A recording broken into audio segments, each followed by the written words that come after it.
में जो है खुदामुल अहमदिया का एक हॉस्पिटल है छोटा सा, वहाँ आई आई डोनेशन देते हैं और बहुत सारे गैर अहमदियों के लिए हैं अभी तक। तो बहुत सारे अहमदियों की आंखें गैर अहमदियों को लग गई।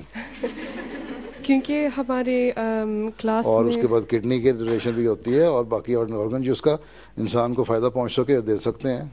अच्छा, क्योंकि वो एक दफ़ा हमारे क्लास में ये सवाल हो रहा था कि हम कर सकते हैं, तो मेरी सुन्नी दोस्त कह रही थी कि वो सुन्नियों का अपना इलाम होगा, उनको तो दीन आता ही नहीं, इसलिए तुम लोगों को दीन सीखना चाहिए ना। हाँ जी, हर चीज़ अगर इंसान के फ़ायदे के लिए है और तुम्हें क्या फ़ायदा होगा मरने के बाद, तो उसका कोई फ़ायदा नहीं।